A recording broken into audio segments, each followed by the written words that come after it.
Well, I'm Chuck Strozier, for anyone who's new to our Friday seminar series, and I'm a history professor here and director of the Center on Terrorism, and it's a real pleasure to welcome you all and to welcome our special guest today to comment on and reflect on what we're calling the 9/11 in historical memory, and I think we will explore that from many different angles.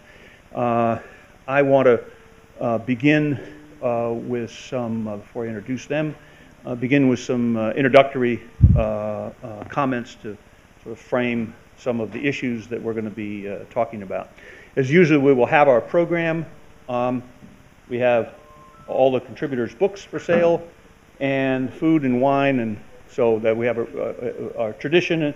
For anyone who's new, is we have a reception afterwards when you can talk more informally with the speakers and with each other and hang around.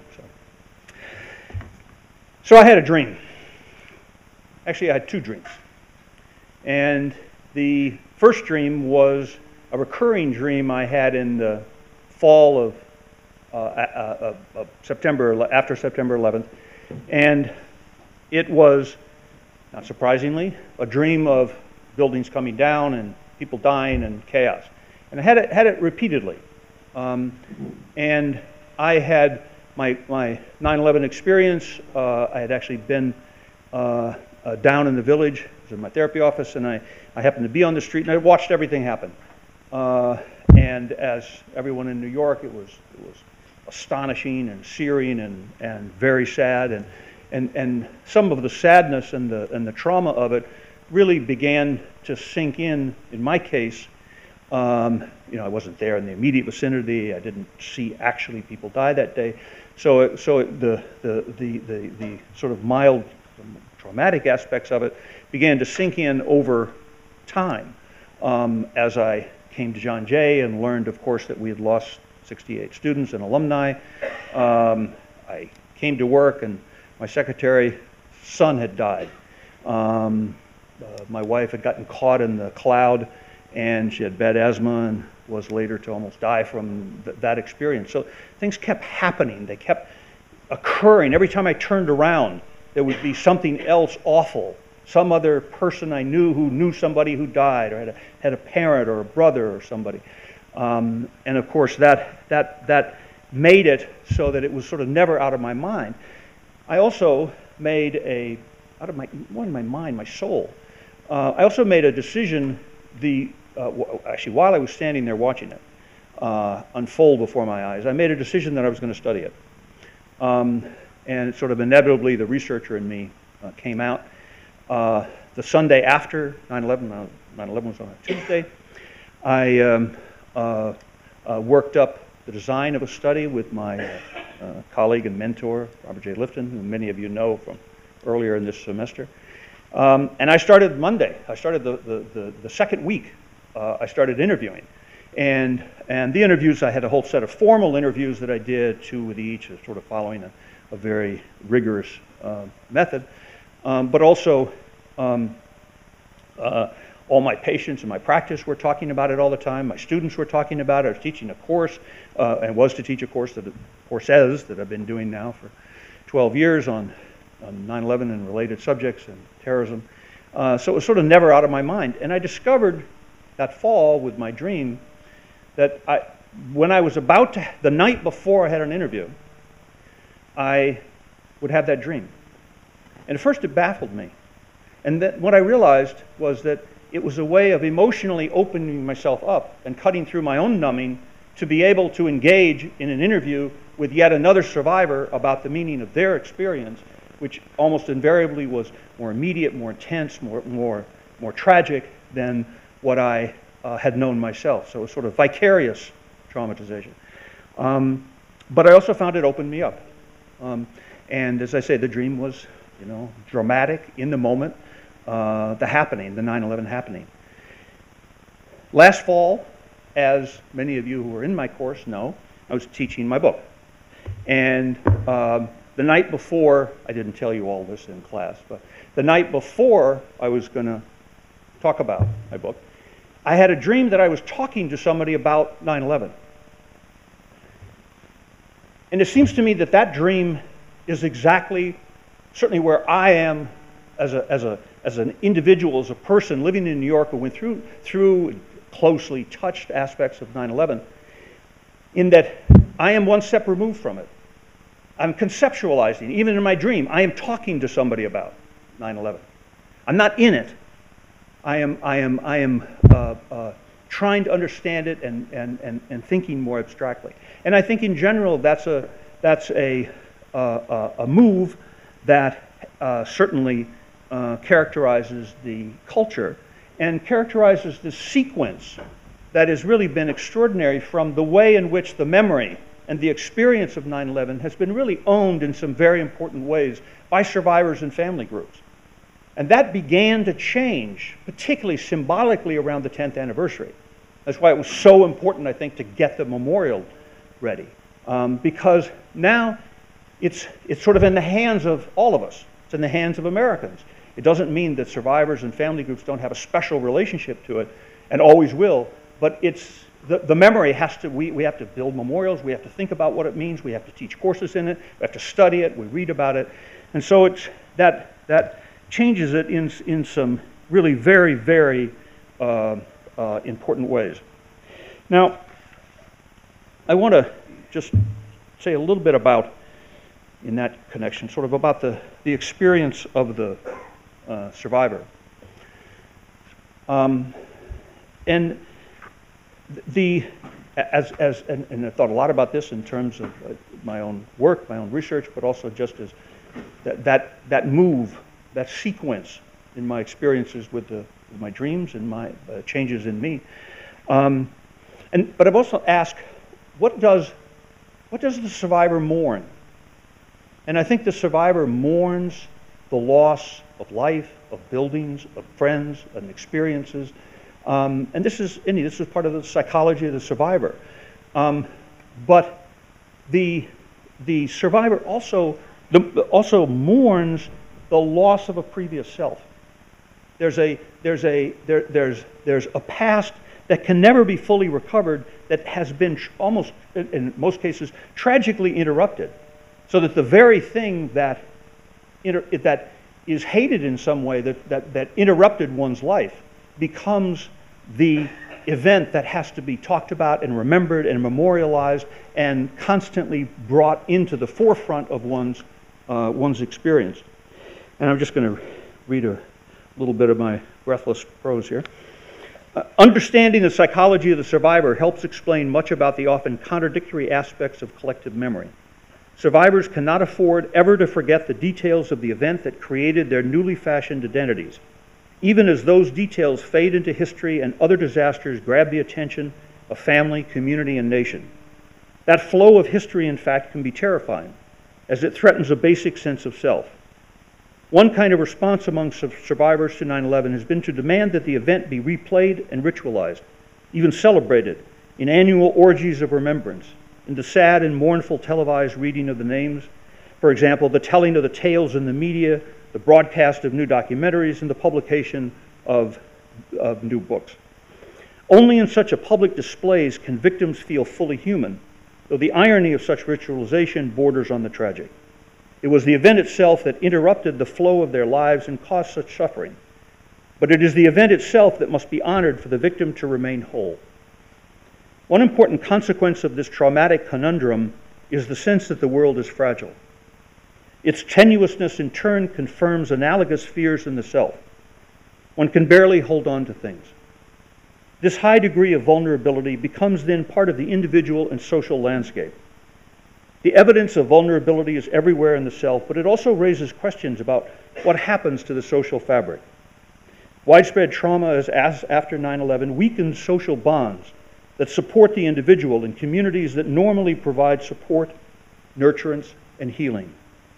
The relationship becomes synergistic as psychological fears weaken social bonds, which in turn make the world more dangerous in ways that feed individual distress. Okay, so we are very lucky today to have two people who have thought a lot about 9/11 and the process of of, of, of how it was remembered and how it will continue to be remembered. And we're going to start with Elizabeth Greenspan, who's a writer and an urban anthropologist and a lecturer at Harvard. And we're very pleased to have her. She is pregnant and came down on the train and is going back on the train. So I think that's a really above and beyond the call of duty. We have to be treat her well. But her book, which is over there, is The Battle for Ground Zero, came out in 2013, so it's just a year old. And it's an inside look at the struggle to rebuild the Trade Center site following 9/11. She's published very widely in popular and academic journals, and has lectured about Ground Zero and 9/11 and all these issues sort of widely throughout the country. Her talk is titled Battle for Ground Zero, a talk on memory, public space, and architecture. Elizabeth. Well, thank you all for coming. As Chuck said, I came down on the train this morning. I also have a cold, so bear with me. I'm sorry. Hopefully everyone can hear me and understand. I've been studying the rebuilding of the World Trade Center site for the past 12 years. I began in the fall of 2001. And one of the questions that I went in with and have continued to study is how the historical memory of 9/11 at this particular site has been formed through struggles over the land itself, and how battles over the land, among all the different constituencies, have greatly connected with the stories that we've decided to tell. And these constituencies include victims' families, but also developers and landowners and residents of downtown, politicians, architects, and tourists. And so these have been the two pieces that I've most been interested in, are the narratives on the one hand, and these battles for ownership over a space in particular. And I wanted to share a bit of this research with you today and go back to the beginning, actually. There are many aspects that we can talk about in relation to the rebuilding process at Ground Zero, and I'm sure Scott will be talking about some of them, and we can probably open that up for questions. But I'll go back to the early years in particular, and where a lot of this has been lost since that time. I started taking photographs as well as part of my research, and I just wanted to begin with a map of the World Trade Center site. And the red line marks the boundaries of the site in 2001 where the public could engage with the area of destruction. And this is where I was also documenting. And the documentation started just by looking at what people were doing there, which was coming to see. Thousands of people were coming from all over the US as well as from outside the country to see the space and take pictures. And they were also leaving memorials behind. And this was really the first vernacular architecture that started at the time, and it was a kind of grassroots storytelling as well. And there were different locations that became hubs of a spontaneous memorialization in the aftermath. And I just wanted to give you a sense of the kinds of things people were leaving as well as the kinds of things they were writing, since this, for me, was really the beginning of a creation of a certain kind of narratives about 9/11. The St. Paul's Chapel, which many of you may be familiar with, and some of the objects left here that were both, again, from inside the US, but from outside the US. This is from France. Poems, American flags. This one came from San Francisco and narrated its journey across the country. So you kind of get one coast connected to the next. And then you would see similar flags from outside of the US. You had a creation of a community of people being created here. People were also writing on all of the temporary structures, a kind of memorial graffiti. And this is a sample, again, in multiple languages, just to go back. And one of the points I want to make is that while most of the comments reflected a sense of loss, sadness, a desire for peace, and a patriotism, it wasn't just one note. There wasn't just one sentiment being expressed. And so while it was in a minority, there were very angry feelings being expressed, calls to war. This is a sign that says "Kill Islam," and then others came and crossed that out. So you actually had the beginning of engagement and dialogue. You had people responding to other things that people had written, a kind of live comment board, of the kind now that exists almost exclusively virtually. One of my favorites was a note that one person wrote, "Our grief is not a cry of war.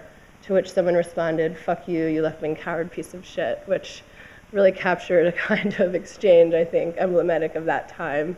But what I think is important, particularly about this congregating, this engagement, and this writing, was that people were claiming the space for their own thoughts and expressions.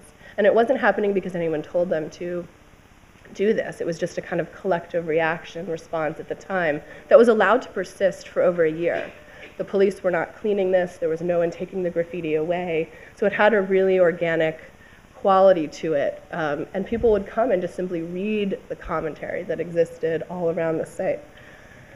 But of course, the land was not a public space. It was not publicly owned. And for those of you who are familiar with the rebuilding process know that the land was owned by the Port Authority of New York and New Jersey. It's represented here. Governor Pataki is there. In the corner, they owned the land, but Larry Silverstein was the developer who purchased the Twin Towers 6 weeks before 9/11 and owned a lease, a 99-year lease of 10 million square feet of office space. He paid $3.2 million. And so very quickly you had an event that was incredible, that generated incredible public engagement and a public interest in the site itself. That was also had incredible private commercial interest. And this created a conflict, particularly for these men, particularly for Governor Pataki, because they knew that there wasn't this public interest, and there was a dedication to a public process, to creating some way for people to be engaged in what would happen and what would become of the space.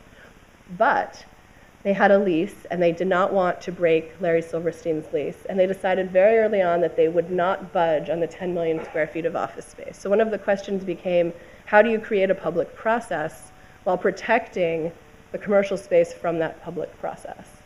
And I don't mean that cynically. I think that was a very real concern and question for them. And this was one of the key conflicts and dynamics that I saw play out throughout the past 12 years. We can look at many conflicts through this lens. And it shaped both the stories that we have come to tell at the World Trade Center site, but also the design and aesthetic of the place itself.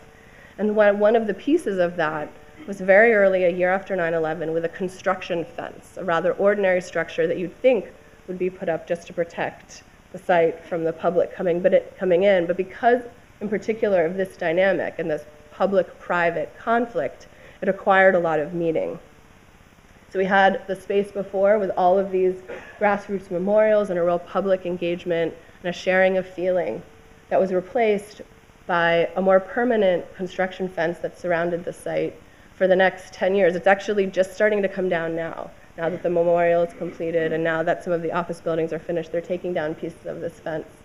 And they barred any kind of public expression. So they had these signs all along the fence telling people not to leave items and also barring any kind of public writing. People continued to write, of course, but it was much smaller amounts. And there was one place where they did continue to leave comments, a construction wall on Liberty Street. It was a tunnel. And so everyone congregated here, everyone flocked here to leave their thoughts and commentary. And again, it was there was a lot of expression of sadness and loss, but a lot of it was political too, particularly as the months passed. And so the Port Authority covered over this space because they didn't want people to express thoughts, although you could read bits of comments and language. It says, next is Hussein on the very bottom there, if you can read that out. And so everyone returned. There were, families came, everyone continued, added new layers of writing and new layers of graffiti. And so finally, the Port Authority figured out how to prevent this once and for all, and they painted it black. And this was the end. This was the last space of a kind of public expression of this kind at the site, and it ended here in 2003. The reasons for this are complicated, but they're very important to understand, to think about this link between ownership of land and story and narrative. One of the concerns of the Port Authority was that there would be so many things that people would bring that they would have no place to put them, all of the teddy bears, all of the memorials. They consulted, in fact, with the Vietnam Veterans, the Park Service overlooking the Vietnam Veterans Memorial to see what they had done, and found that they couldn't replicate that system. Perhaps they anticipated many more objects. But the second reason that a consultant on the project shared with me I found to be even more revealing. They feared that if they gave people a place to leave memorials, that it could become permanent in the eyes of the public. As he told me, when you give someone a place to leave a teddy bear, it becomes permanent. And if people became attached to these temporary structures, they could then protest when it was time to take them down and rebuild the permanent space, which included a memorial and a train station, but which also included Larry Silverstein's 10 million square feet, which was of primary importance. And so it was for that reason that they decided to clear everything out. And in addition, and they took a lot of careful decision making. So the fence, he told me they normally create a fence like this out of stainless steel. But they chose a metal that they thought looked cheaper than stainless steel to create this temporary aesthetic, to make sure that nobody confused it with something that should be there longer than its lifespan allowed. And the final component of the fence was its own narrative. So they created their own historical narrative to replace what they had taken away.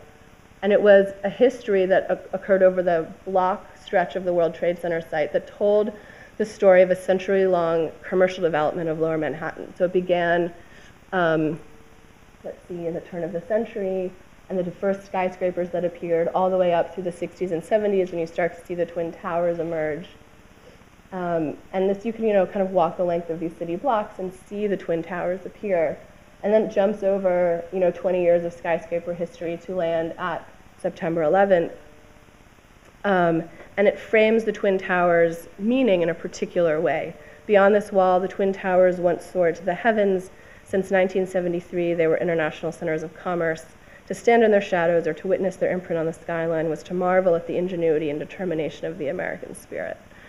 And this is a story that I think a lot of people connected with and that resonated with a lot of people, but you can see the real estate interests driving the story here as well. And what was very much an open question at the time, what do we put here, from commercial buildings to housing to a memorial, this makes it much more fixed, right? In order to respond to the 9/11 attacks, we have to rebuild skyscrapers, we have to rebuild commercial space, that this is the appropriate way to respond and to celebrate what was here before. So I think if we take just a look back at and contrast these two narratives and the material culture of two spaces, we can say a few things. On the left, with the homemade memorials, we had clashing voices, we had a lot of emotion, a lot of strong feelings, and we certainly had the kind of patriotism and remembrance of the Twin Towers that we saw on the fence, but it was not exclusive to that. And there was an ability for people to engage and disagree with one another. And with the fence, the construction fence, we see that disappear. We see, in fact, maybe one kind of democracy in exchange for another. People had access, they could see in, which was very important. They could no longer share what they thought about it. And this is just one story, and it was created and curated by the Port Authority. But I think we can see very strongly how a story that still kind of fits and feels very part of an American story at that time also connected with the kind of real estate interests and development interests of the owners of the land.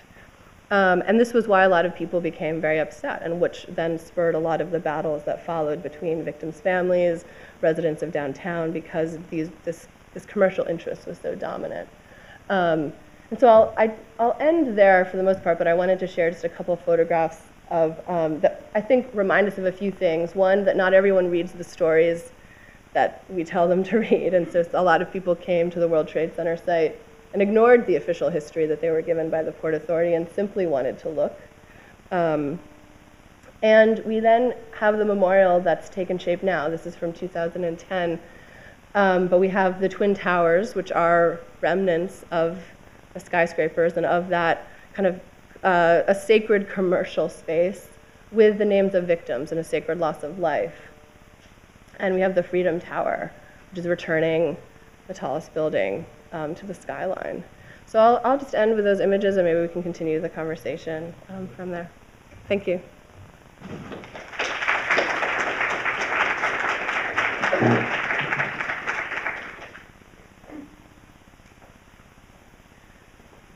Thank you, Elizabeth. And now I want to introduce Scott Knowles, who actually taught at John Jay for a year a while ago, and now is at Drexel. He and I taught, we were just remembering at lunch, taught three times, 2005, 2009, and 2011, taught a course September 11th, 2001. So, and Scott and I have been involved in various research projects, so we've had a long dialogue that we hope will stretch into the very far into the future. But his work, his most recent book is called The Disaster Experts, also there. And it's sort of a history. He's done a lot of work on the history of disasters up to and including 9/11, sort of technology, public policy, and increasingly is concerned with memorialization, which is very much a part of this conversation. And his talk is titled "The Strange World of September 11 Memorials." Scott. Good afternoon, everyone. It's wonderful to spend some time with you. And one of the best years of my teaching career was spent here at John Jay College. And as Chuck said, I had the chance to teach with him 3 times on a course on 9/11. And as you can imagine, as we taught that course over the years, the meaning of what 9/11 was has, for the students who've come through the door, and I think for us as instructors, has been altered as well. So I want to thank him for being a friend and a mentor, and for the invitation to be part of this series. It's always a very lively series.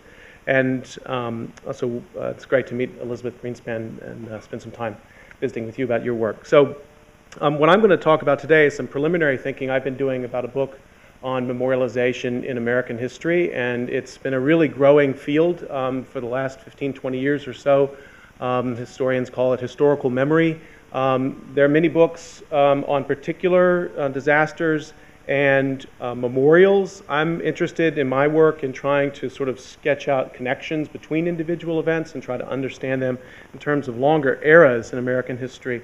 And I'm going to try to make a few points here. These are very wordy. I only have a couple of wordy slides, I promise.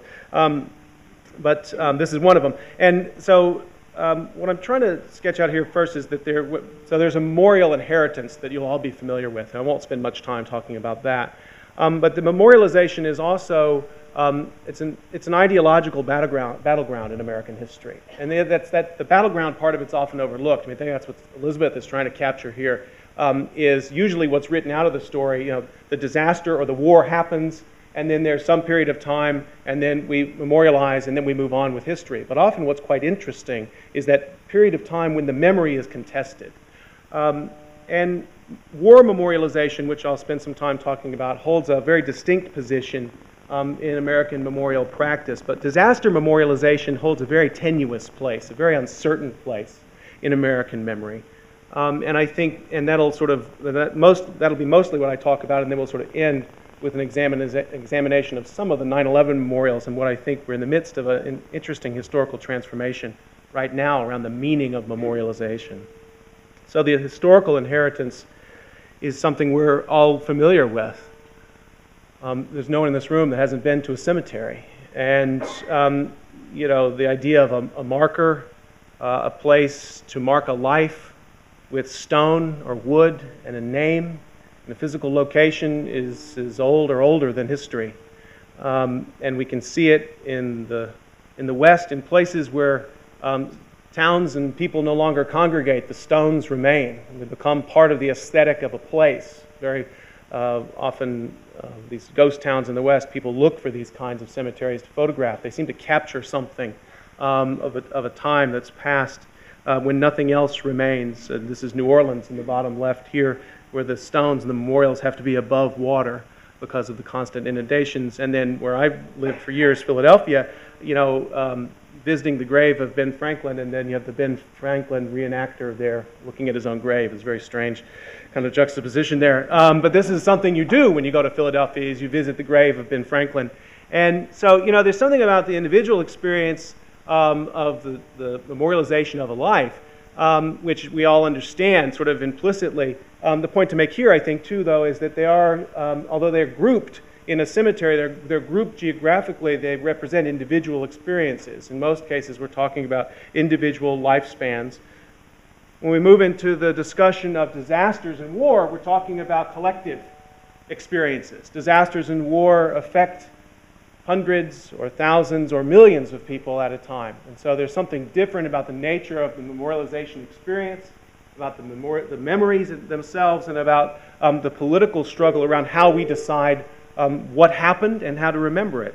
So you still have, where I live in Metuchen, New Jersey, we have a Revolutionary War cemetery with stones that are dedicated. So it's a cemetery in the form that we're familiar with, but they represent individuals who are part of a collective endeavor. And then we start to see these much more memorials that are much more reflective of a civic enterprise, where you had to raise money over time to raise a memorial of a sort. And so these are revolutionary. This is the Memorial to the Unknown Soldier in Philadelphia, which is built in Washington Square, which was the site of a revolutionary prison where American revolutionaries were kept, and many of whom died, and who were buried in sort of Potter's Field style. And so they raised this memorial later. And then, of course, the top right there, the Bunker Hill Monument. So Bunker Hill is interesting because here you have the site of a battle where you had men fall. So it's got a sort of funereal, sort of cemetery effect, but it's also a marker of a battlefield, and you have the memorial itself. So there's a lot sort of conceptually going on in one space. It's also in the center of a neighborhood today. The power of war memorialization in terms of politics has never been lost. You can go back to ancient Greece, and find plenty of evidence of that. Pericles' funeral oration, I think, maybe to a certain extent. And certainly with Gettysburg and Lincoln, Lincoln understood the power of war memorialization, the idea of dedicating, in the speech he gave, brief as it was, the idea of using that speech to dedicate a special place where we could talk about what the war meant, which I think the Civil War at that time meant different things to many people, different people, and I think even today it perhaps means different things to different people. I'm from Texas. It meant something different for us there when I grew up than as to what it means today where I live now. But certainly that wasn't lost on Lincoln. And the idea of using memorials, Civil War memorials and cemeteries as sites of national reconciliation. That was a big part of the Reconstruction project in the late 19th century. The idea that you should get involved in building Civil War battlefield memorials was something that people believed could be part of Reconstruction. If you go to Gettysburg today, or you go to Shiloh, Antietam, you will be struck. Does anybody go to Civil War battlefields, had this experience? So you'll know when you do it that as you drive through it, different states have their own memorials to the soldiers who fell from that state. So I was floored, to go to Gettysburg or to go to Shiloh and find a Texas memorial using Texas pink granite, and they planted a cactus at that site. Why in the world would you plant a cactus in Pennsylvania? Because there was something unique about the experience of the soldiers and where they had grown up that needed to be reflected in this site. But the larger site was speaking to the rest of the soldiers in this sort of unified space. As we get into the 20th century, and particularly after World War II, war memorials take a more conceptual turn. It's one of the themes I think we'll talk about today, is where are we in terms of aesthetics of memorials? This is the USS Arizona Memorial, and so rather than raising the ship, they determined that they would, so it's Pearl Harbor, that they would leave the ship at the bottom of the harbor.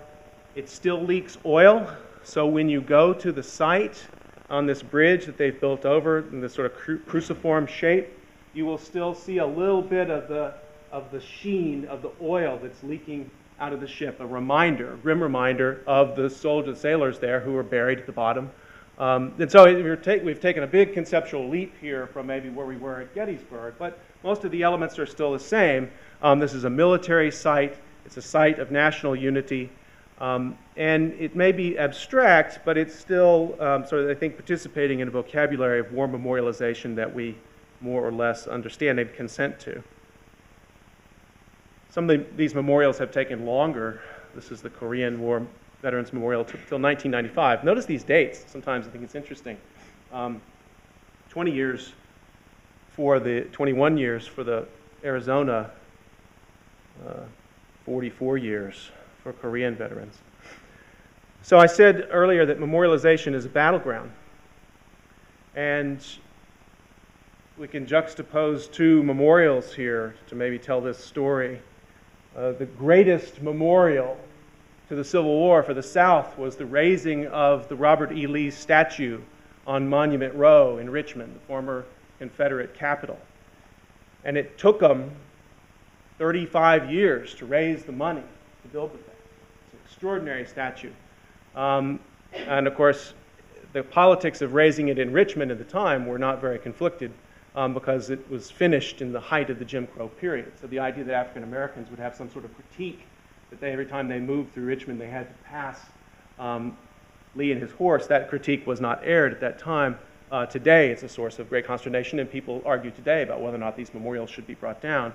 And when you go to the Boston Common, you'll find the Augusta St. Gaudens memorial to Robert Gould Shaw in the Massachusetts 54th, built at roughly the same time. And so we find, even all these years after the Civil War, so the memory of what was the experience of soldiers, why did soldiers fight, why did leaders lead, it's still being fought out to a certain extent in the memorials. You would not be able to put this memorial up in Richmond, and you wouldn't put a statue of Lee up in Massachusetts, although it's a reunified nation by the late 19th century. The regional differences in terms of what we remember where and how much money we're going to invest in that, of course, those regional differences are very, very important. A different example, the Custer battlefield, or the Little Bighorn battlefield, depending on how you want to talk about it. This is a postcard of what the battlefield looked like for most of the 19th, late 19th, and into the 20th century.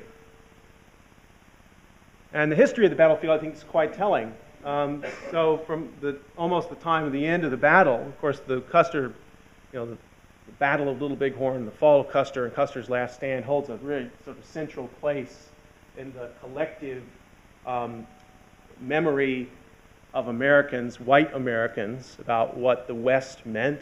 And people have pointed to this, the death of Custer, as a moment when we could actually move on from the Civil War to a certain degree, because it was a great loss, but it was a loss that seemingly was a national loss rather than a northern or a southern loss.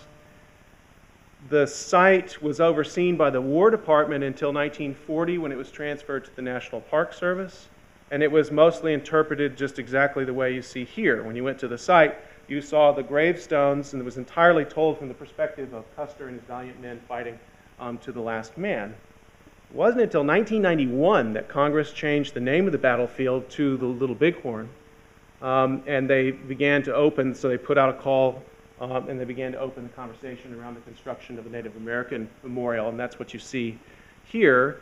And it's a circle of stones where you can look at and so the monument you see in the background there is Custer, and the idea that the architect had was that you could draw Custer and you could draw the soldiers into the circle. So it's supposed to be a circle of reconciliation among the two groups.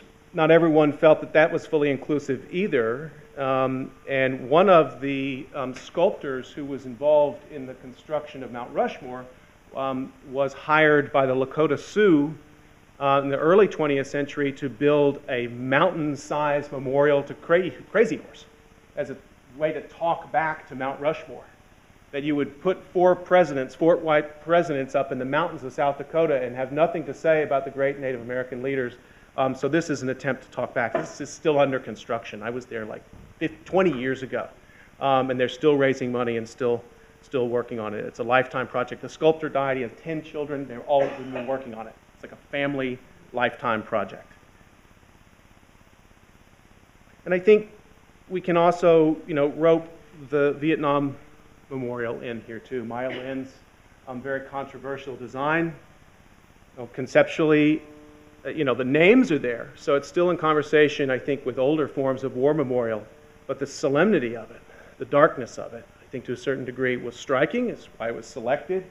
Others see it as a symbol of the defeatism of the Vietnam era.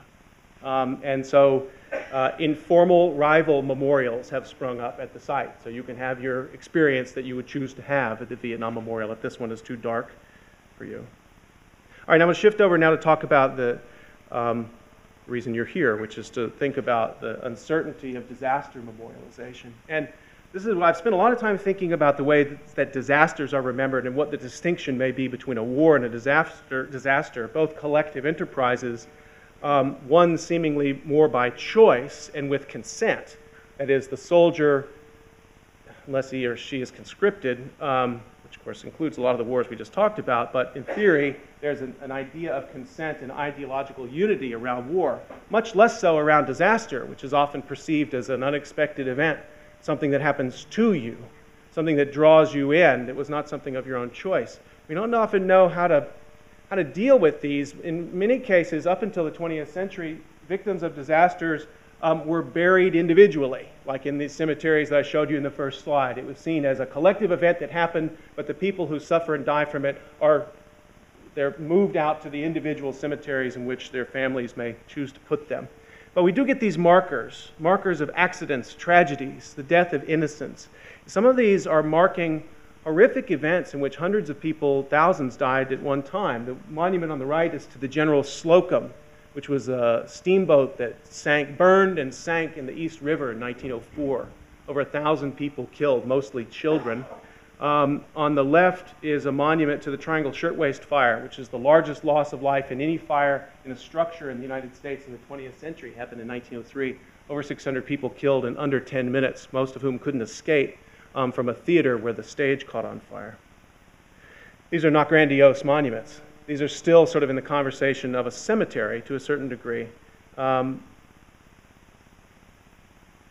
We've had some difficulty around memorializing workplace disasters. So one of the best known disasters of the 20th century was the Triangle Shirtwaist Factory fire. And I remember when I first moved to New York, having studied this, I thought, oh, this is going to be great. I'm going to go to New York. I'm going to go to the Triangle. This is how my mind works. This would be great, right?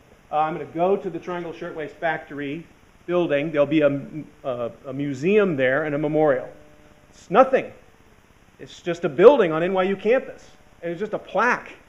And for a long time, there's this organization, the Remember the Triangle Fire Coalition. They had to form a nonprofit organization to get people to remember the Triangle Fire, or remember it in a collective way that could result in a memorial. And they have just finished a design competition in 2013, and this is the design. It's a little hard to make out, but it's a band of steel that runs on the bottom and up the side of the building as high as the Triangle Factory went. And their names are on the top part, and they reflect to the bottom, so you can sort of read them as you walk by on the bottom. But I think there's this sort of contested, well, should we remember these people? Is this a disaster? Is this a workplace accident? Are they victims? And if they're victims, how should we remember their lives? And it's taken this long to turn it into a collective enterprise. We're seeing this now around natural disasters, too. So up until the 20th century, and the recent 20th century, there haven't been large-scale natural disaster memorials, and yet we've started to see them. This is Hurricane Camille Memorial in Biloxi, and then the left is the Hurricane Katrina Memorial. The top left is a rendering of what it's supposed to look like when it's finished. It's not completely done. And it's supposed to be the site where they're going to bury the unidentified remains of people who died in the hurricane and the flood. The bodies, I don't believe, have been moved in yet. They're not completely done with the site. They're still working on it. And as we shift over now to talking about terrorism, you can see, again, we're not completely clear about how we're supposed to remember these kinds of events. Are these just commonplace events that happen? A flood, a hurricane, a workplace accident? Okay, I think you could make a case for that. But a terrorist event seemingly falls into a different category, but what category? And particularly, I think there's an unsettled question which confronts us today about the nature of the responsibility of, so were the victims soldiers or not? Were they engaged in a war or not? And if they weren't, do we put them in a separate category from the soldiers who died? How do we draw boundaries and distinctions among the people who died and the victims?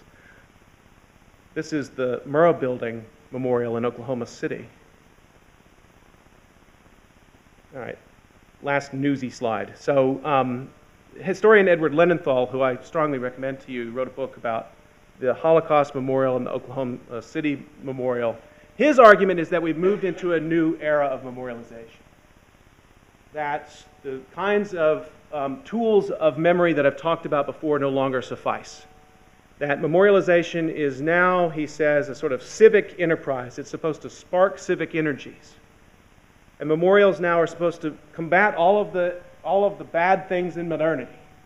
Anti-Semitism, terrorism, the ills of modernity, and that memorials are not just enough with stones and names and water and bodies. They now need to have a pedagogical purpose. They need to teach us. They need to be repositories of documents and archives. They need to go well beyond what Gettysburg has done. So we go to Shanksville. So I'll talk here a few more minutes. Couple of the memorials. So Chuck and I had an opportunity to visit Shanksville and the Pentagon a couple of years ago, less than 2 years ago, I guess. And you can see the great variability in the 9/11 memorials.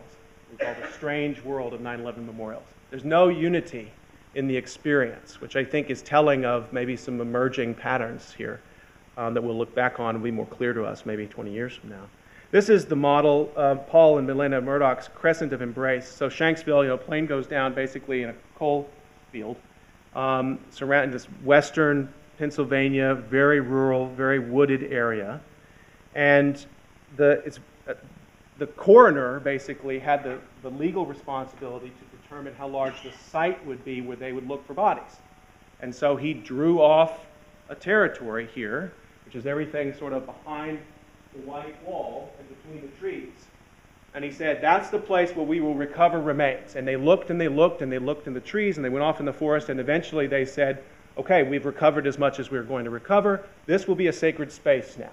This is what we call the field of honor, right? And everything behind that can become part of a memorial space where visitors can come. And that's the simple logic of the organization of Shanksville.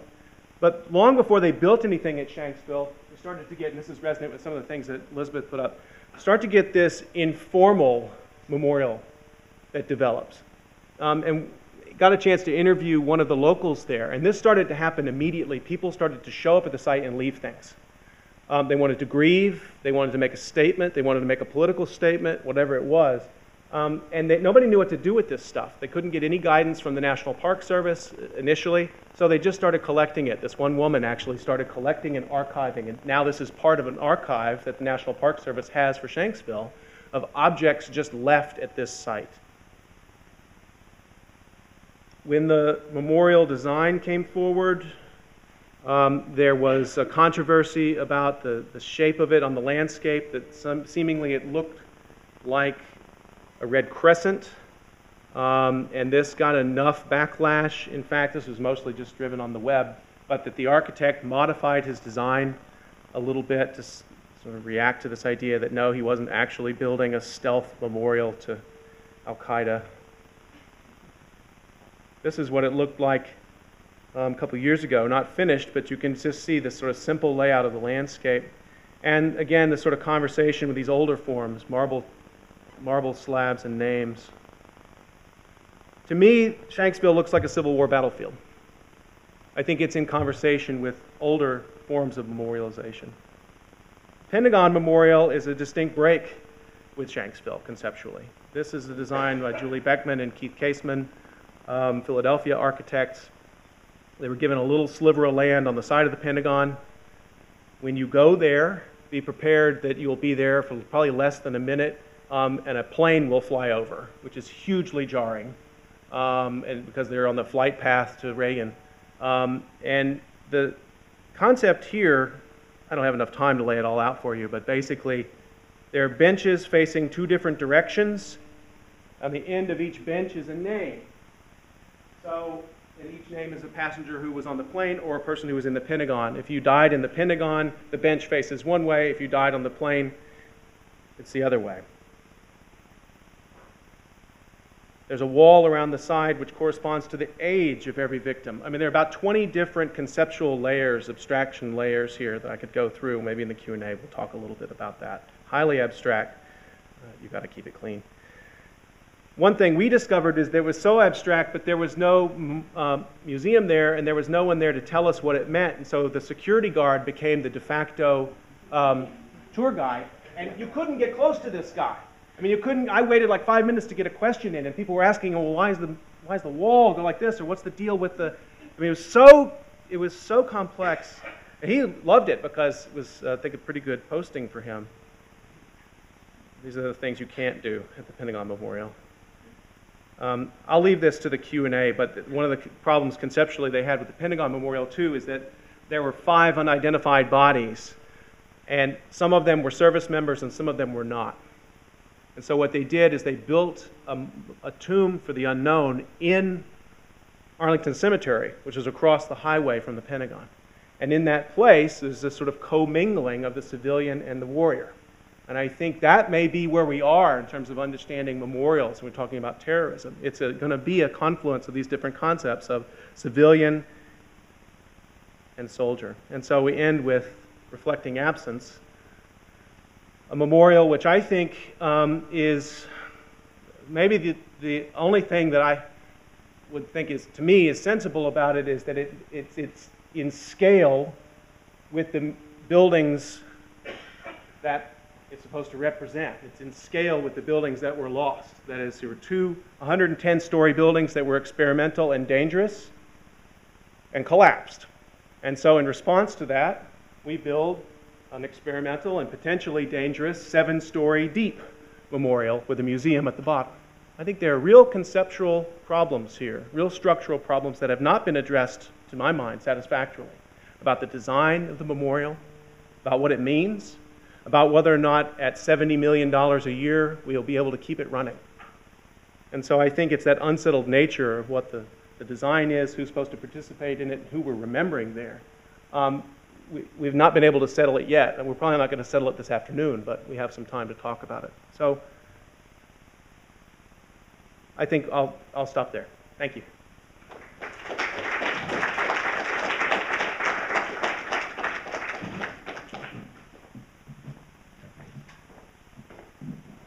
Great, Wilson, thank you. And the wonderful presentations. Let me just start with a question for the panelists, and then before we open it up.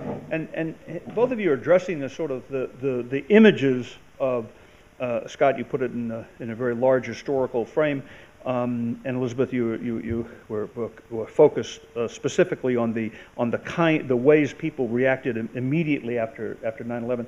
And it seems that the dilemma with memorialization, a sort of spiritual, psychological dilemma, is how do you stay in touch with the basic issue, which is death? A memorial is to people who have died, and the event can easily take over. Seems to me can easily take over, and then you move toward abstractions like the abstraction in the memorial down in Lower Manhattan. This is it's a dilemma which is resolved in a lot of different ways, so that the your pictures were Lower Manhattan, Elizabeth. I was struck in Union Square, and which of course became also the focus of the political dissent to the emerging war. And one night, literally one Saturday night after about 3 weeks after 9/11, all the memorials in Union Square were swept away. And they were very interesting. They were most dramatic, I think the most moving 9/11 memorials anywhere. And they embodied the contradiction that we have in relationship to death, because most of them had the picture of the loved one. And at this point, remember, in the immediate days after 9/11, there was this hope, burning hope that the person was still alive. And so there would be a picture, and then underneath a candle. And the memorial itself embodies the contradiction to death, because the picture is the hope.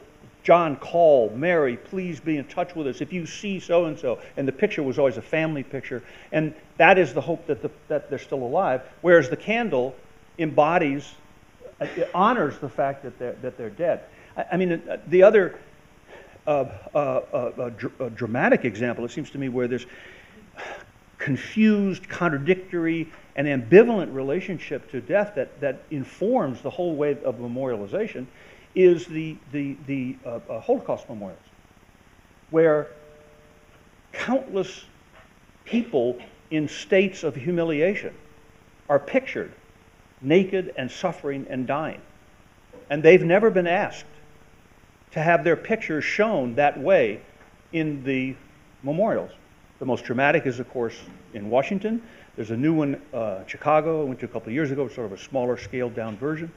And that question of what do you have the right to show? What do you have the right to remember? Pushes, I think, sometimes toward Scott was saying in broad historical terms, toward either politicizing it, the picture of Robert E. Lee, or making it abstract, like the memorial in Lower Manhattan. But it's a dilemma. I'm just curious how both of you would think about that.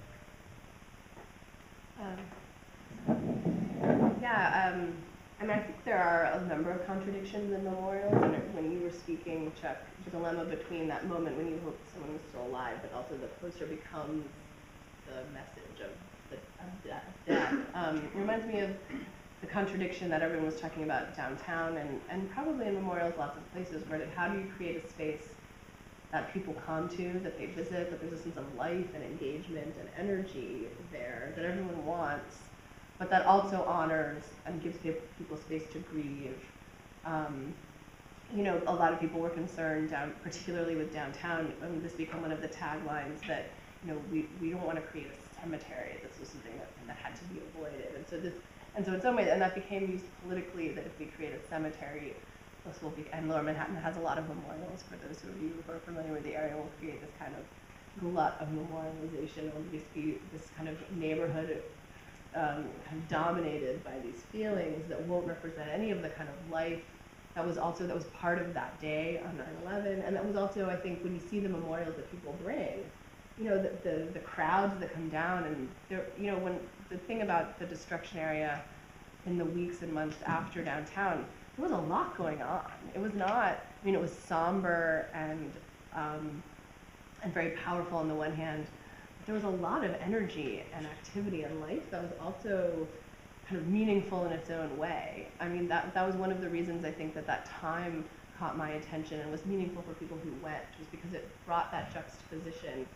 It was kind of in a very stark contrast. And I think one of the questions for Lower Manhattan has been how to create a space that continues that in some way, that where people feel like they want to go there and spend time. It's a welcoming space at the same time that it represents what happened.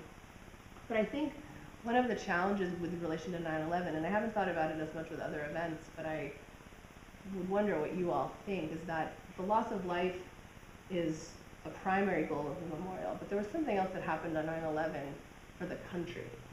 And I think there was a trauma for the nation, in a sense, and something, because this was an event, nothing like this had happened before. I mean, it made me think of the Civil War battlefields as being, you can see traces of that here.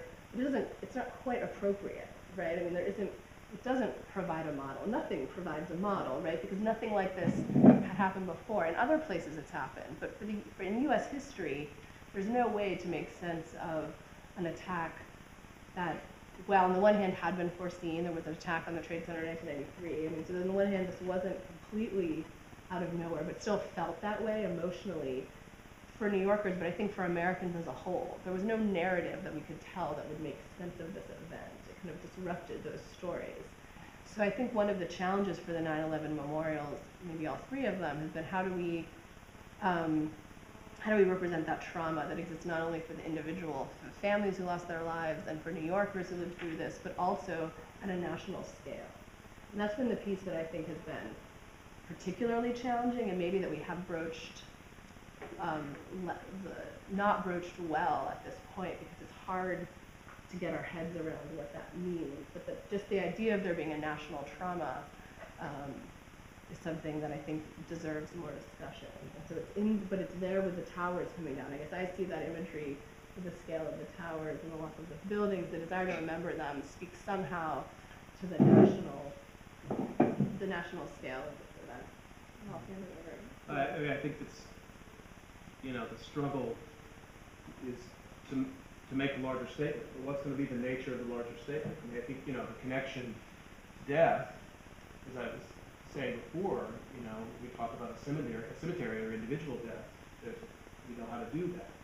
But the minute you start grouping and start building larger structures, you're making a set of statements about what these deaths mean collectively, and what they mean within a polity, and we think what they're going to mean to people 10 years, or 50 years, or 100 years from now. And I think with the World Trade Center in Lower Manhattan, we run into all sorts of difficulties immediately, because if it's supposed to mean that it's the first battle in a war on terror, then you define it as a war memorial. But that's a bit of a stretch, because it wasn't a war yet, and we didn't have, it's not a national cemetery in that way. So what I think in some ways the de facto position there is that, well, we looked at people who served. And of course, there were hundreds who died, who were in service. The police, and Port Authority, and fire department, and the New York PD, and the fire department. And so I think, there's that, and I think that's when people reacted to that very quickly. That was a narrative that made a lot of sense. Those were the people who were there that day, who were there to serve, right? And who, at least we would think at some level, had thought, maybe not about that kind of a disaster, but that they may die in the line of service. But then you've got this whole other population who died, or whose lives were touched by it, who did not go to the World Trade Center that day for service. They went to work. And I think conceptually finding one space of memorial that can fit both has been, I think to me, right at the center. I think it's the rupture at the heart of the World Trade Center Memorial. And one way to approach that would have been to go very simple. I mean, maybe it's the only thing I agreed with former Mayor Giuliani on.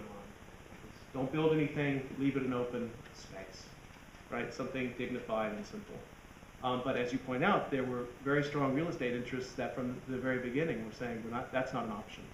That the reconstruction has to be part of the Lower Manhattan redevelopment civic enterprise, which predated World Trade Center collapse. And so I think that to me has been one of those sort of unresolved elements. Yeah, let me just ask you also along those lines. I mean, the economics of memorialization are terribly important. I mean, how many millions of people are going to come to New York and flood to Lower Manhattan and stay in the hotels and eat in the restaurants once the museum is open? They're already coming to the memorial, and that, I mean, if you remember, the stock market opened the 1 week after 9/11. And I remember walking around Lower Manhattan, and there was a guy in a blue suit and white tie, and little loafers they wear on Wall Street with a little flingamajigger, obviously worth a lot of money, walking around in a full gas mask, going to trade on Wall Street. So and there was this tremendous push to get the city working again and get Wall Street open. And I think that continues, and I think your point very well taken. It continues, it's essential to memorialization, to draw people there, to stimulate the local economy. And of course, the local economy in New York is Lower Manhattan. I mean, it's one of the most densely populated areas. So how do you do it? And everything is so compressed and has been since they began to rebuild. Yeah, I mean, I think the question of economics is interesting, both how it plays out now, how it's been playing out over the past 10 years and now, but the symbolism that comes behind that. And we all remember, I think, President Bush's declaration that we should all go shopping, that was the way that Americans can kind of show their duty and patriotism and respond to the attacks. But there's truth, and so and it also comes to what the Twin Towers represent themselves. Which, it's always there, but we didn't quite talk about it. But they were symbols of financial power, and that gets to the reason why they were attacked. And so I think the desire to, particularly at the Trade Center site, to rebuild commercial space and office building and to get that area going again was in a lot of ways a direct response to those who attacked us and to the meaning of the event.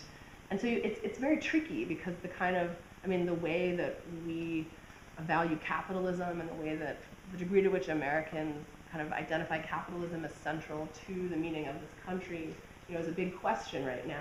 And one of the things that I'm thinking about now and that I haven't fully formulated my thoughts on have to do with Occupy Wall Street, which happened, Zuccotti Park is directly across the street from the World Trade Center site. And it was something that wasn't noted very much at the time of Occupy, you know, in the fall of 2011. But if any of you visited there, you would see the construction going on at the Trade Center, and you would see the drum circle in Zuccotti Park.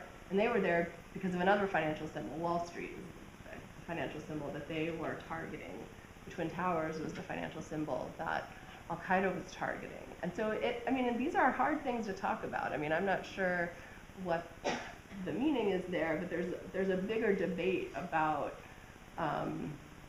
you know, power and wealth in this country. But I think that's been one of the things, again, that's been hard to touch upon, and so it's just always kind of lingered in the background.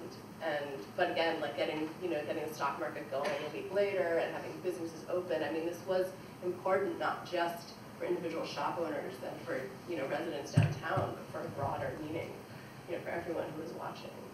This may be something that sets the United States apart. I'm not sure. I mean, I was sort of thinking of examples here. Like, you know, the last few years, there's been a big debate in Pennsylvania about whether or not they should build a casino next to Gettysburg. Because somebody had wanted a gaming license to build a casino close enough to Gettysburg. And of course, the arguments against, it's almost like the opponents almost felt like they didn't have to make the argument against. They said, it's Gettysburg. What are you thinking? But the developer said, well, people bring their family. It has, you know, Gettysburg already is an economic driver for the county. It's not the most up-and-coming county in Pennsylvania. And they'll stay one day for Gettysburg, but what if we can keep them a second day? We'll go to the casino. And we'll, you know, that'll be hotel taxes and gas stations and food. And, you know, you can see the economic argument unfold. It was defeated. I think that in Shanksville, there's been a real conflict. Because this is something that literally dropped out of the sky on this town. And I think there's some people in the town who, from our research, who embraced it immediately because they felt that, for whatever reason, this happened to their community, and their community needed to host it. And so this woman, Linda, who we've interviewed, who literally took in the artifacts, they felt that it was just part of their lives. And that they have actually worked pretty hard to get to know family groups. They've traveled, the people who do this kind of work travel back and forth from the Pentagon, from 9/11 Memorial, and Shanksville. But I think from what they've said, there are also people in their town who think it's terrible. It's been a bad thing. I mean, it's a bad thing that happened to them, of course, it's to everyone. But it's also been bad that it drew this sort of attention to their town, and now they had to deal with these problems. Hundreds of thousands or 1 million people may come in a year to this site, and it's going to modernize their town, Muslim town. And so there's an ambiguity, I think, a sort of ambivalence about this economic development. I felt it myself. When, you know, you go down to the World Trade Center site after the collapse, you know, there were guys across the street selling instant books and posters and placemats. It felt horrible and unseemly. And then I thought, well, that's at the core of what American identity is to a certain extent. So how do we balance those two? How do we have a sacred space at 100 yards away from the most profane space there is in the United States, right? Wall Street. And I'm not sure you can, again, I don't know how you balance those things. No offense to investment bankers. I mean profane in the old 19th century religious sense. Yeah, I mean, I guess this question of, I mean, we use the word sacred a lot when it comes to Ground Zero, which is a very, itself, a controversial word. Some people don't think it should be used, other people do, but I think it gets to what counts as sacred, how do we define what belongs to that category, and is it a question, you know, in loss of life, but also the ways in which we think of the commercial and capital enterprise as being something sacred. You know, along those lines, it was not immediately a given that the memorial would be on the footprints. I mean, there was a lot of pressure built to build quickly before the family groups could sort of influence the decision, and that was the first great decision to treat it as a site where a lot of people died, and therefore as a graveyard, and the memorial had to occupy those two footprints. I mean, if Silverstein and his cronies would have had their way, they would have built right on top of that site and opened up for business the next day. So that was the first great battle, actually, and I think the first great victory of family groups. You know, I wonder if psychologically you couldn't have sort of play with this idea that a memorial becomes abstract partly in order to not have to deal with the issues of relationship and death. In other words, the more abstract it is, the more numb one is in experiencing the memorial in terms of its relationship to death.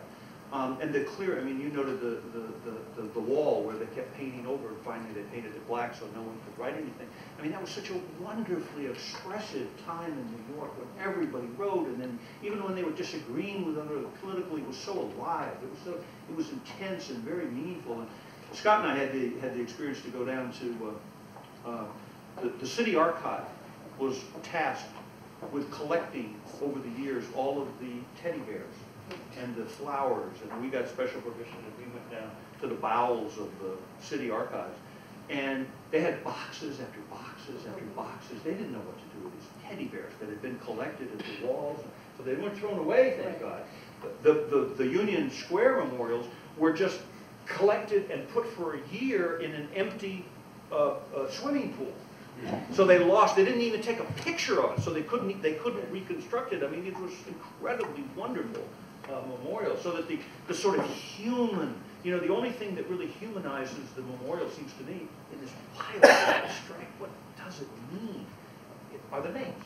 Mm-hmm. Yeah, and absolutely. people come and they touch the name. That's what makes you feel some connection to people who died at that spot. And of course, knowing that this is the footprint of the tree. I hadn't quite thought of it that way.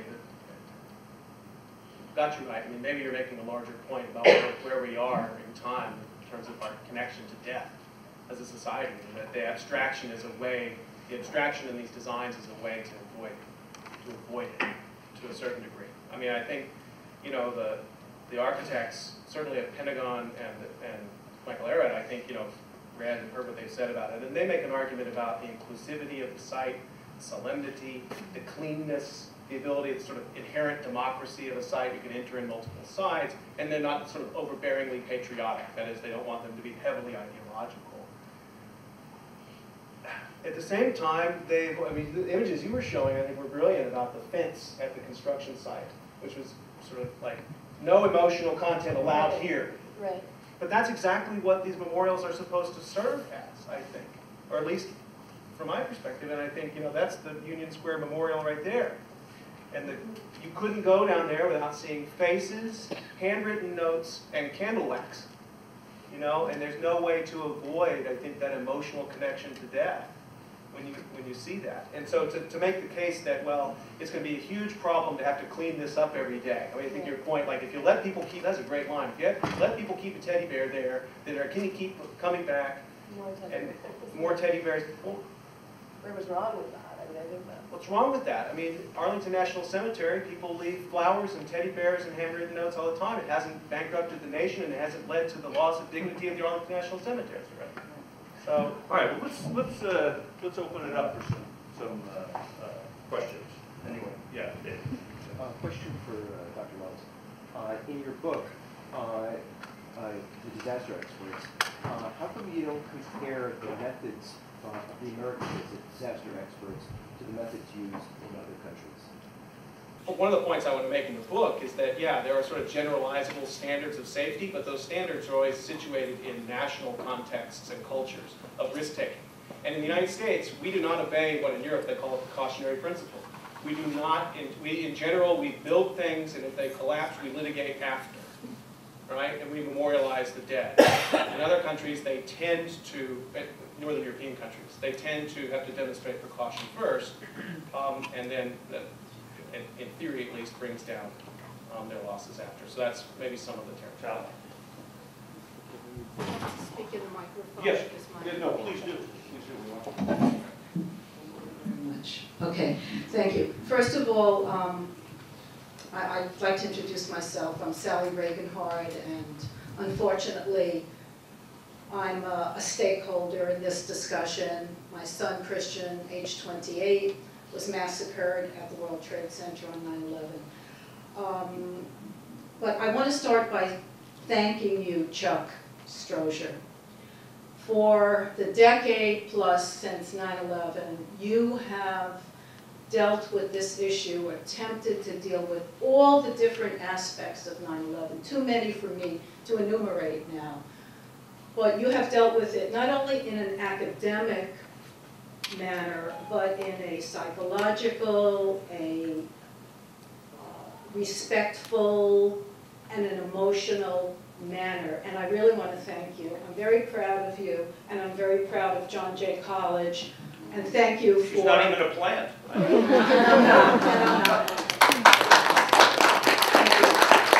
You're doing a wonderful job, because people have to know everything about 9/11 and all of the issues, and I know you're aware.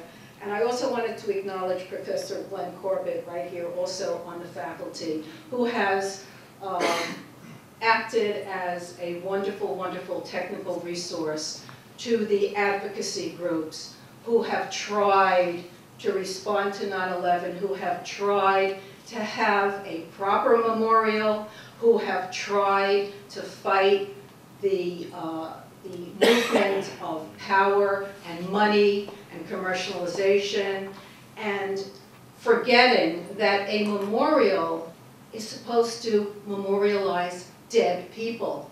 That's what a memorial is supposed to be, but very unfortunately. And also, before I go on, I'd like to thank both of the authors. Thank you for writing books. Thank you for, and of course your books, Chuck, of course, trying to be interested in what happens on 9/11. I just wanted to say to Ms. Greenspan, I was rather taken aback when you said that you'd been studying Ground Zero for 12 years, because I'm one of the family group leaders who have dedicated our lives for the last 12 years really to advocacy on a wide variety of issues, and I've never come in contact with you, or I don't know if who you reached out to in writing your book. And again, I thank you for writing your book, but I have the feeling from reviewing your book that you really haven't reached out to all these family members who have fought such a bitter struggle for dignity, for respect, for a proper memorial, for a true accounting of what happened and the conflicts, the bitter conflicts, and especially you don't touch on the 9,000 human remains that will actually be placed in the basement of the 9/11 Museum. That is something that I don't think any other group of people, whether it be American Indians, people of color, I can't see that happening, Holocaust victims, I cannot see that in this day and age any organization could ever get away with burying 9,000 human remains of people like my son, who was never found, 40% of the uniformed services, 40% of civilians were never, ever recovered. Okay, 40% of the fire department. My son was a probationary firefighter. So I'm saying, you know, thank you for writing a book, but there's a lot that you did not deal with. The question of human remains is actually quite central to the book. So I didn't talk about it here. And there was a lot that I didn't talk about here. But it's there, and it's in multiple chapters. And I know that we have not met, and we should have met. Right. But Not only me, but there are many other group leaders who represent the families. Sure, and I've spoken to many of those groups actually, but we know we can talk afterwards. Okay. We can talk privately. But I really appreciate you coming and your comments, and I absolutely agree with you that the question of human remains is essential to understanding what this land is and how people conceive of it, and it's something that has continued well past the time that officials declared it to be a done kind of question, which was very early on, partly to continue with the construction effort that they wanted to get off the ground as quickly as possible. So, I mean, I think that that's very important, and all of the family groups that I've spoken with have emphasized the unique nature of the violence of this event, which is that there were, in most cases, you know, it was a question of body parts and DNA that was found, if anything, that had been found of individuals rather than whole bodies in the case of other sites of violence.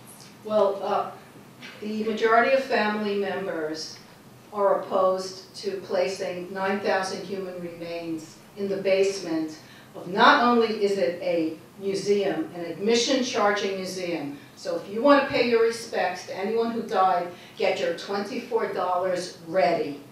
That is an abomination. And I really feel that, and talking about Mr. Knoll's presentation, I saw a clear difference between the other two sites and what's happening right here at the World Trade Center. And that is, in the other two sites, there was a combination of either the National Park Service or the United States government, when it came to the Pentagon, the Department of Defense, acting as partners with the families of the victims. On the other two sites, there was no commercial development around. It was a sacred site that you felt. It was an aura. It was a reason to go and pay your respects. This thing at Ground Zero, and I tell you, I thank you for chronicling all this, listening to the city, and all these meetings. I wasted, and not only myself, but many family group leaders wasted years in going to these meetings, listening to the city, giving in our opinion, telling people what we would like, telling people how we want our children and our other loved ones to be memorialized. They took all of our time, all of our suggestions, and they put it in the circular file. This thing down there is not what the families selected. We selected a total different memorial. There was about 8 different choices. Daniel Liebskin, if you remember him, was a very thoughtful and person who had so much dignity and connection. Everything was thrown, kicked to the curb. And this reflecting absence. What it is reflecting absence of is 2 buildings. It's not reflecting absence of anyone who died there. It is a memorial to 2 buildings, and the pressures of Wall Street, of Giuliani, of the cleaning up, throwing away of thousands of remains. If you want to know why there's still 1,115 people missing, it's because Giuliani and the powers that be hurried up, threw all the steel away with dripping blood coming down from it, down at Ground Zero, and everything was lost. So my son and other people, as there was an article in one of the New York papers, probably became part of soup cans and hubcaps. So what I want to say, and Chuck, is that this is a wonderful opportunity. I would like to see a continuation of this type of thing, because there's a lot of people out there who don't really understand what happened. In the battle for Ground Zero, the people that really should have a voice in your book should be the family members who battled for so many issues. I want to end by saying, you're talking about the names, and of course, a name is the most sacred thing. The families, not only did they want the name, they wanted the age of the person. Do you know there were children that were killed? There were 2-year-old babies that were killed. There were people who were 90-something years old. And you have a name. Somebody looks at a name, there's nothing else. But there was a master plan that had nothing to do with anything that the families wanted.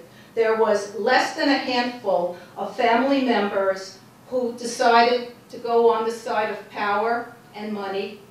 And I personally feel they sold their loved ones down the river. These are people who have salaries from their organizations and so on. So what I wanted to say, I hope, Chuck, that in the future, in the near future, you could get a panel of stakeholders, people that could, I have a whole page of comments, the good, the bad, and the ugly for both of you. But I'm sorry, I don't mean to take the time, but there's a truth here that you cannot just find in the book or in a one-sided book or whatever.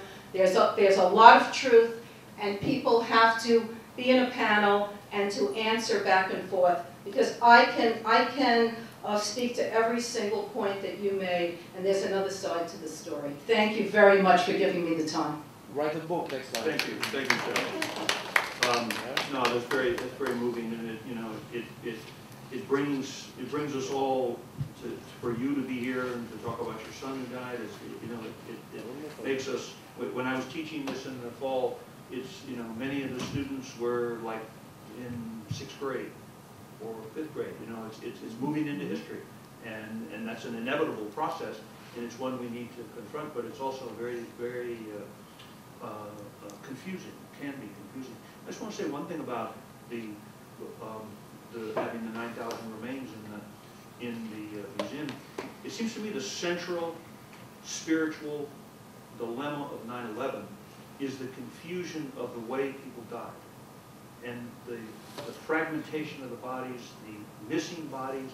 It was unlike any other disaster like that. The closest that would come to it historically would be the Holocaust, and it certainly evokes the Holocaust, I think, in that way. But that central confusion, central dilemma, it's a horrible aspect. I don't think you can begin to understand 9/11 unless you reflect on it and think. Originally there were 20,000 body parts. Now they're down to 9,000. They're going to be down there. I mean, you didn't mention the problem of a potential another Sandy. I mean, Yes. you know, they're 70 feet below the ground. What's got lower Manhattan to have all the remaining body parts from Flood zone A. It's in flood zone A. But, and I think the point, the sort of conceptual point to think about here is more than conceptual. It's a human problem. Is, in a way, the central dilemma of 9/11 was the inhuman, ugly manner of death. And that has carried over to this profound confusion about putting the remaining body parts 70 feet below the ground behind a wall, which you have to pay to go see. And so in a way, that's going to be in place forever. I mean, once the museum is supposed to open in May, the memorial has already been open a couple of years. I mean, this is permanently in place, and it's really a dreadful aspect of the memorial. Go ahead. Thank you for being here, Sally. And I mean, it was really articles I read in the New York Times in December of 2001 and January 2002 about you and Glenn that caused me to write my book in the first place. So thank you, for that. But I think, you know, at the same time, how Chuck started really resonated with me, this idea. I didn't have the dreams, but if I had, they would have been the dreams not of being in the disaster, but about thinking about the disaster, reading about the disaster. There is this level of remove that most of us, almost all of us, have. And, you know, part of what I've tried to work on, knowing that that's my position in it, you know, a privileged position in a sense. I don't think of your position as a privileged position. I think you have moral authority, but it's not a privilege that you or any victim or family member would want. But one thing that I've tried to work out as in a historical way is how and why do we hide risk? And then when risk turns into disaster, how and why do we hide the implications of the disaster? And I think that's really what I was trying to say earlier, is that I think the abstractions of the 9/11 memorial and the Pentagon memorial allow us to be removed from the reality of the horror of the situation. The same way that the building codes and the failure to react to the '93 bombing allowed us to hide from the reality of the risk of those buildings. Those were experimental buildings. There were no buildings like that anywhere in the world. We knew we had strong evidence that people could not escape from those buildings, and nothing substantial was done to preserve the lives of the people who died that day. And there's reasons for that. There are laws. We can untangle the history of that. It's not as emotionally powerful as what Sally has said, but it's a different way to try to interpret this, and that's what I've spent my time trying to understand. No, I mean, I thank you for your comments, and I hope we continue talking afterwards as well. But for me, one of the central questions has always been the debates about the meaning of the land has always comes back to the fact that people were killed here. Not just that people were killed here, but that they were never found, and that people were pulverized in many instances. And I do think that that's something that the larger American public does not understand. And when I've spoken to people about that, their image of 9/11 is of the towers coming down. And that's reflected in the memorial, I think, with the footprints. But to the nature of the violence, I think Chuck was absolutely right, that it's just not something that a lot of people have thought about. And so that level of understanding isn't there. And for me, one of the most eye-opening moments was the time I spent is a families group in Philadelphia that was not actively involved in the debates downtown, but they were a group that met and talked about the loss of their loved ones. Most of them were parents who had lost children, who were in their kind of late 20s and 30s, who worked at the towers. And they also told very similar stories about, some of them had found, human remains, others of them had not. So there were different they were struggling with different kinds of questions. But for all of them, that kind of uncertainty and that unknowing laid at the heart of what this event meant for them, and a desire to share that with other people. And they didn't feel like there was space to share that, because there wasn't room in the way the media was representing things and the way that the story was becoming told. Even, this was just a couple years after, to explain that. And so, for me, that was one of the most fascinating moments, and has been something that I've returned to in thinking about this event. Sure. Take the mic. Hi Scott, I have a question for you. You were going to this different memorials in American history, especially the war memorials, and you pointed out that it took very long to actually create the Korea Memorial, and then even longer the Vietnam Memorial. And I was wondering if you see the link between how long it takes to come up with a collective story of what the meaning of this event was, and how long it takes to actually build the memorial, and how this link between the time it takes to come up with a collective story, because obviously the Vietnam War was way more controversial, and actually the time when you actually create the memorial and make the decisions, and how this actually applies to the 9/11 memorial that was built actually very quickly from my point of view, where the wars that followed 9/11, the military response, is not even over yet. And we have already to create like a memorial without having a clear story. And I'm just wondering if, how much that also affects the problems you see in the memorial. Thank you. So I'm struggling with that question. I mean, you've articulated it very well. I mean, I think there's one answer to this may be, I think you can look at some of the data and say, yeah, we're rushing to memorialize because in part, these are, Chuck has written about this, these are experiences now that, I mean, billions of people watch the towers come down. There is this sort of sense that these are much more collective than they've ever been before. There's maybe many more people can participate in them, and so memorialization happens almost immediately, digitally, and from a distance, and so there's this compression in all, I mean, we can see it in 100 ways in our lives. There's this time compression, right? Process. That's a broader trend. I think historically, I don't think it's a simple linear relationship. I think that there are times when it's in the government's interest to bring certain disputes to closure, like the end of the Civil War, then you will get memorials very quickly. I mean, I think that was part of Gettysburg. I mean, the war was still going on, and they started the cemetery, right? I think there are other times when the government, it's a less activist phase, or the meaning of the war, to put it frankly, doesn't mean as much to as many people, like Korea, or Vietnam is so just sort of fought out in our politics for so long that those memorials take longer. I mean, I think it's interesting that the 9/11 memorials have not become de facto memorials to the Afghanistan or Iraq war. And I wonder if we will have, since this is one of the conversations we've had previously, will we have separate Iraq war and Afghanistan memorials, or will the World Trade Center site become it hasn't, I don't think it serves that function. I think it's more really memorial to, you said, sort of people in service in uniform, fire service, and we don't know yet what it means about the civilians who died, but I don't think it's a war memorial yet, and I think that speaks to this issue that is unresolved in the American mind as to what those wars mean, and we're still fighting, still fighting one day. Can I just say this question of how you because memorialization deals with death, they always are going to have these deep confusions. So we talked about the deep confusion about body parts with 9/11, but and I mentioned earlier the Holocaust Museum.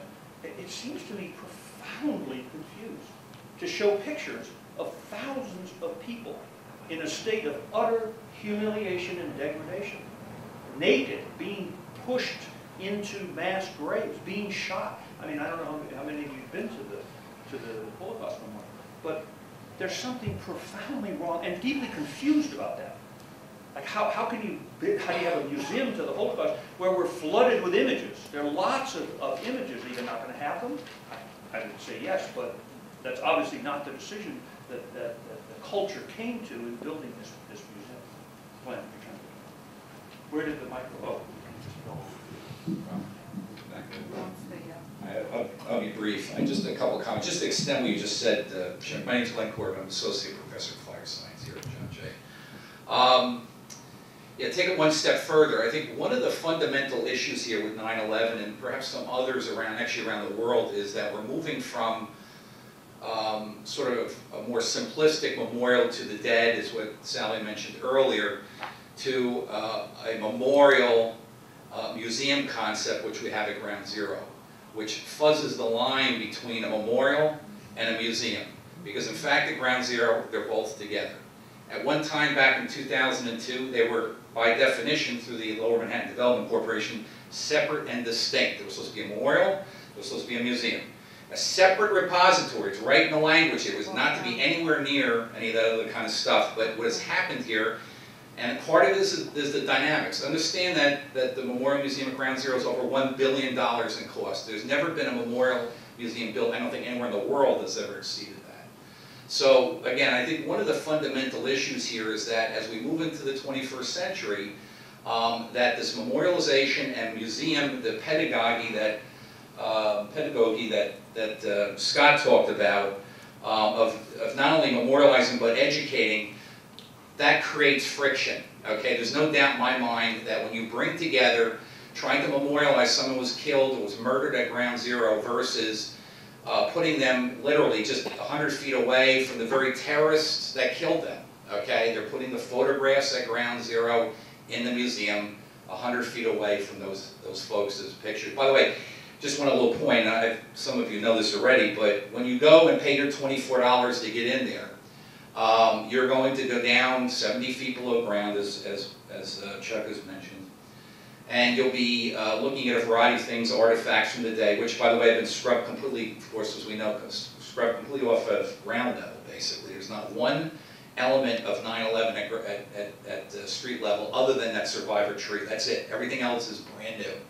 So when you go down there and you want to see some of the dozens, and by the way, as you all know, John Jay lost the most people of any college in America on 9/11. The firefighters, police, alumni. One of my adjunct professors, a really good friend of mine, was killed that day. When you go to see their photographs in some cases are going to be 12 feet off the floor, okay? And they're going to be this big. And if you want to know anything about them, you're going to have to go to a computer and look them up, okay? In my mind, that's an abomination, okay? If you're going to combine those two things together, then you got to be very careful about how you portray various folks. And again, I'll end it on this to say that there's direct connections to what's being done in Holocaust museums around the world here too. I agree with Chuck. I know some of you have been to the Washington, D.C. Holocaust Memorial. You get to a point where you can't look at it anymore. I don't know if you felt that way too, but you get to a point where it's overload, okay? To see people being dissected on films is incredibly disrespectful to the people that are in those films. I don't know how they could do it. I can tell you that people that are involved at Ground Zero are the same ones that were involved in that museum, and I can tell you now there's going to be hallways there at the 9/11 Memorial Museum where you'll be able to see people jumping out of buildings, okay? And I don't understand the reason for doing that, particularly when you're putting them, juxtaposing them with those same people's photographs. Anyway, I'll get off my soapbox here, but I've just given you a couple other little bits of information to let you know that, and again, I guess you figured out I'm an opponent to what's going on down there. So the end of the train, the end of the road is coming soon with this. It's going to open in May, and you know, our hope is, in fact, I'll stand aside here now as a John Jay professor, but it's just a citizen. I hope the Park Service gets a role in this and gets it out of the hands of a private foundation that's running this memorial museum. Thank you. So we're winding down. So let's have, yes, very good. Let's people who want to say something, maybe just sort of briefly say, and then we'll give our panelists the final word. Yeah. I wanted to address kind of the issue of getting people, especially young people, to continue coming to these memorials. I went to high school just a few blocks away from Ground Zero just a couple of years after 9/11, in fact with students in the school who had been there on that day, and yet we never really went down to Ground Zero. I probably went twice my entire time in high school, and only when I had people visiting from out of town. And I'm not sure if that was just because of how kind of bizarre it seemed down there. Just it kind of felt like a construction site with these weird bars around it. But I wanted to, you mentioned, you know, other memorials downtown. Right near there is the potato famine monument, where we kind of went a lot in high school. And I don't know if it had to do with kind of the peaceful yet solemn sort of environment. Irish Catholic high school. But no, I went to Stuyvesant. But we, I don't know, there was something peaceful about going there that inevitably put the idea of what it was a memorial for in our minds. So I was curious about that as well. Anybody else want to say? Yeah.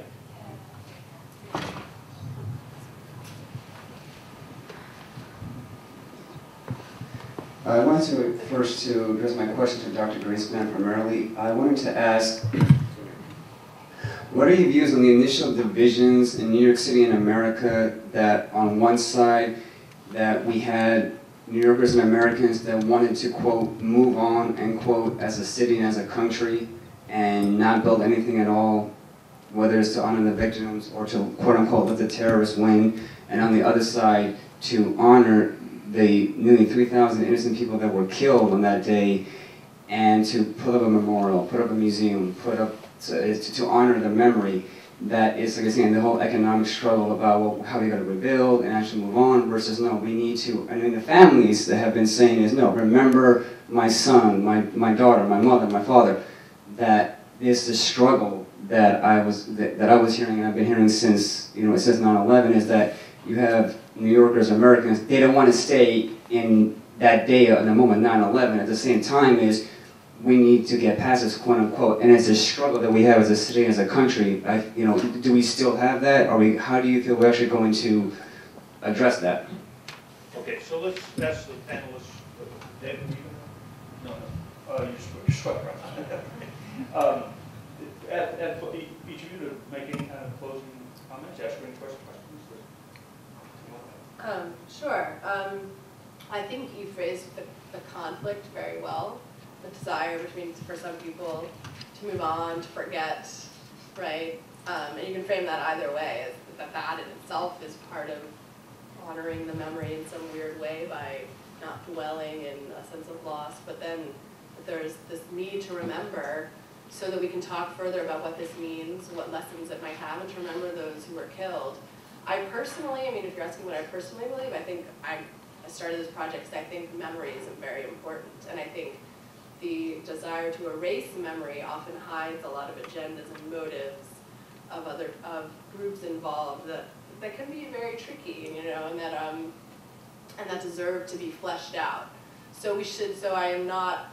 So I would oppose. So the desire, like, to cleanse the land of the spontaneous shrines that people were bringing, just, you know, the pictures that I showed early on, I found to be very telling of the kinds of the interests that were driving the rebuilding process downtown.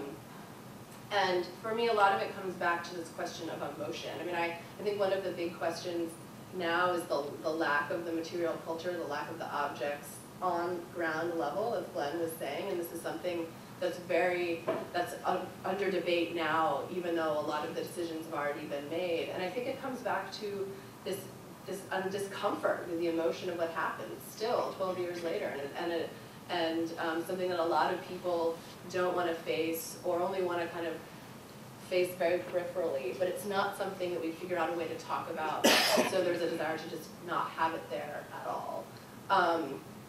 And in some ways I see that as connecting to your question too, because I think people wanted that. I think it was in our conversations that there's a sense that people want to talk about this, and it's not going to be a comfortable conversation, and it's not going to be easy, but there's a broader desire to talk about it. But that often makes other objectives, like rebuilding space very quickly, difficult. There's not a lot of time to have a conversation if that's one of your primary concerns. So there's no time for that, right? And so priorities are, you know, politicians and others who have direct power here made some choices. I think for people coming to visit, there was a desire to see, there was a desire to really engage with this place, and for a long time, there hasn't been a place to go. It's been a construction zone, cleared of a lot of this material and information, and there has not been a place. So it's interesting that, people haven't, I've talked to people who've been visiting, but they haven't, as people who lived here, there hasn't been a place for them to go. It'll be interesting to see now that it's open, that there's a memorial, there's a museum. Does that change? Do schools go there? What kind of conversations are struck up, by virtue of that kind of visit? But I think it's been one of the real problems of this space. It's kind of been in limbo because there's been such a need to get it rebuilt and part of, the commercial enterprise of Lower Manhattan.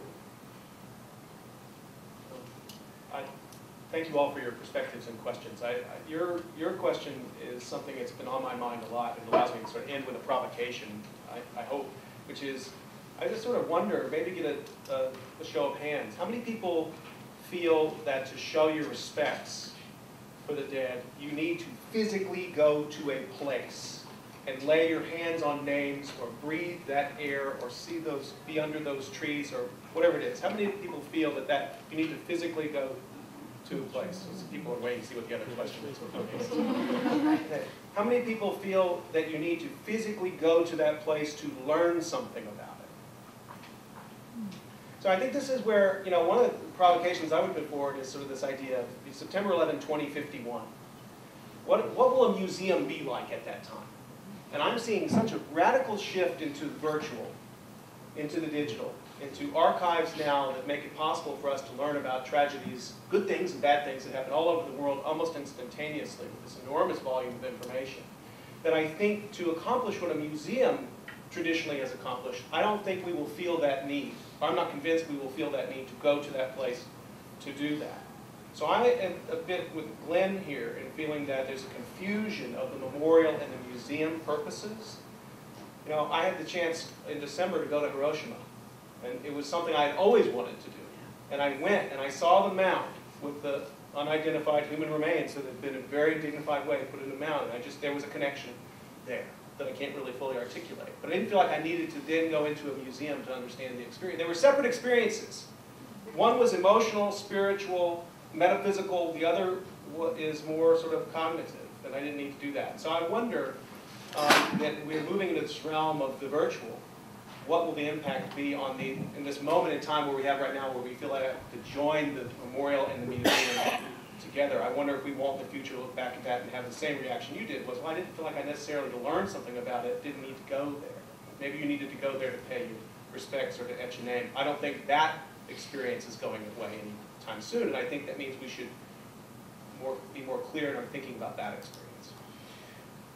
I want to thank Elizabeth and Dan and Scott very much for this panel and for the good questions. It was informative and moving. At times, I know myself felt near tears, and that means that we're engaged in something important. So thank you very much. We got book for sale, food, we have wine.